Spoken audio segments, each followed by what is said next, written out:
Саксан бөмбөгийн алдар TG клубын өсвөрийн баг Сингапурт олсон 13 дахь удаагийн Аз намхан далайн цомын тэмцээнд амжилттай оролцож, U18 ангилалд олон улсын тэмцээнээс анх удаа аваргын цом гаргаджээ.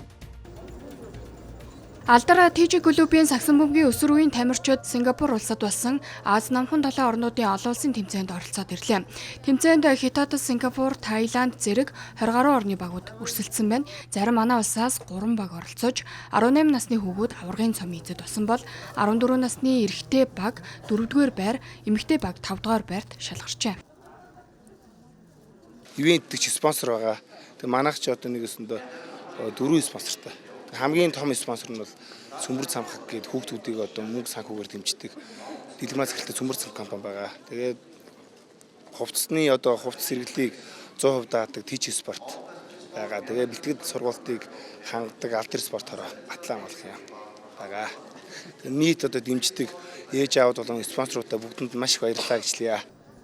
Алдар TG клубын багш Төвшин Жаргал Саксан бөмбөгийн өсвөрийн баг тамирчдыг бэлдэж тасгалжуулаад 2 жил гаруй болж байгаа гэлээ. За түүний хувьд олон улсын тэмцээний аваргын цомыг анхны шавнаар нь эх орондоо авч ирсэн нь багш тасгалжуулагч баг тамирчдад цаашдын олон амжилтын эхлэл болж ихээх уран басан гэдгийг тодтогч байсан юм а.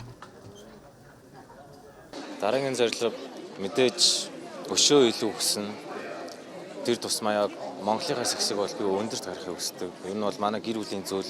Бүгд л Монгол улсынхаа нэрийг өндөрт гаргах тийм зорилготой байгаа. Энэ гайхалтай мэдрэмж байна. Нэрэн яг авраг аавна гэдэг юм л очсон. Тэгээ бас очсон багууд нь чанга байсан.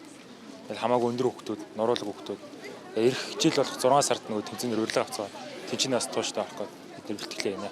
Айгу авраг авсан айгу баяртай байна. Тэгээд их орондоо ирэх гоё байна. Айгу хүнд үнд тоглолтуудыг хийж төсөөлснөөс маш хүнд үнд багуудад тоглож иж авраг болсон. Анхны ингээд олон улсын тэмцээнд ингээд оролцсон болохоор амар цаанаас ингээд амар доглоод тэгээд баг хамт олонтойгоо авраг авсандаа баяртай байна. Тэмцээний 14 насны ангилалд оролцож 4 болон 5-р байртаа шалгарсан манай улсын тамирчдад энэ удаагийн тэмцээн ихээхэн туршлага болж дараагийн тэмцээндээ алдаагаа давтахгүй байх тоглолтын техник төдийгүй сэтгэл зүйн бэлтгэлээж сайтар базаах зэрэгт суралцсан байна. Түүнчлэн ах нарын нь авчирсан аваргын цом энэ спортоор илүү олон жил амжилт гаргах итгэл төрүүлсэн байна.